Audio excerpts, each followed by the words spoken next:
So we've seen Tesla shares rising to new record highs, making Elon Musk the first person, among his other holdings of course besides Tesla, the first person ever worth more than $400 billion, if you can wrap your head around that. It's been a remarkable ride for Tesla shares.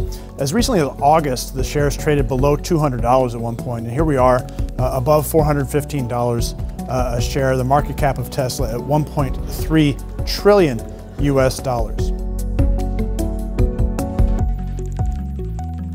Now, you can't help but associate this rise with his big sort of move into the political debate in the US and his massive contributions to the Trump campaign, and almost the sense that he's become a Trump confidant and a Trump advisor. So what is the angle here, both politically and business-wise, for Musk to be so involved with the coming of the Trump 2.0 administration? Actually, I think it's equally about Tesla and about SpaceX, but SpaceX isn't a listed company we all can trade, so we'll leave that aside now and focus on the Tesla angle. And it really is a big angle for Tesla, and it really is what the value of the company is based on. So a $1.3+ trillion valuation for a company that's currently only selling about $100 billion worth of cars a year and making a profit of only $8.2 billion. That was the estimate for 2024. So it's a little bit like advancing somebody $100, let's say, for a year and expecting that the profits for that first year would be less than 70 cents. So what is it? What is the angle here for Tesla to deserve such a rich valuation? It's really not about the current car business, even if it was to grow to double and even triple in size. It's more about the full self-drive functionality, and that's where that connection between Musk and the Trump administration comes, because of the need for a regulatory framework at a federal level and a fast tracking of that framework really to allow these autonomous vehicles, if the technology can be proven, to operate on US streets and highways. So there are two things here. Of course, the technology itself has to be proven. The market has very high hopes that if anybody can do it, Elon Musk can do it.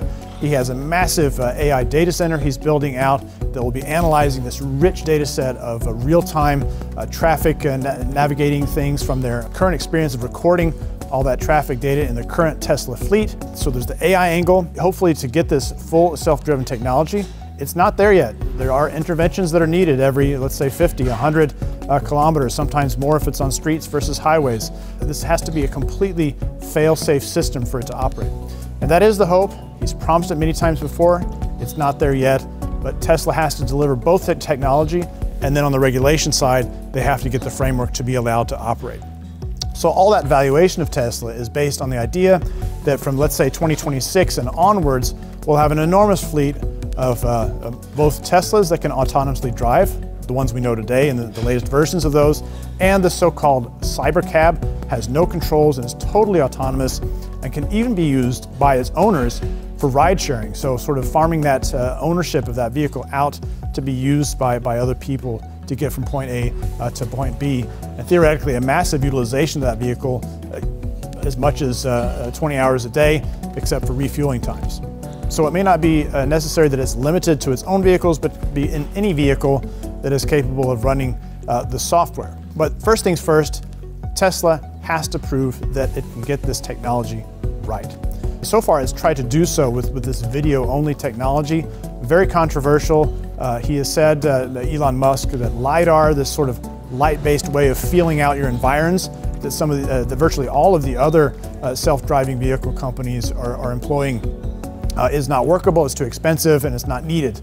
However, that may not prove to be the case. So he really has to prove, first of all, that the technology is viable, that he's the only person that can do it, at least do it first, and then to sort of course, roll this out into this large-scale fleet of vehicles. There are other areas where Tesla has future potential, where the market is trying to create a valuation for its long-term profitability. There's the Tesla Semi, so the large truck for hauling goods that would also be an EV with an absolutely massive battery. It could also eventually be autonomous, etc., save the needs for paying an expensive driver. And there's even what some consider the greatest promise of all, somewhat far down the road to say the least, also linked with AI, and that is this Optimus humanoid robot that could theoretically be used for general labor purposes, Morgan Stanley was even out with some, actually trying to price the potential for this, saying that if they can prove this technology of a general service humanoid robot, for every 1% of the US labor force that it can replace, whether in industry or domestic and other service environments, that would be worth $100 to Tesla shares for every 1% of labor replaced. Pretty fantastical long-term thinking. I think the projection was out to something like 2040 with maybe a 5% of US labor force replacement. This is really far forward into the future. But we do have to consider where these technologies are taking us, and we have to admit that the price of Tesla shares is discounting a lot of this becoming a reality in coming years. So very interesting to see how reality matches up to these expectations as we look ahead.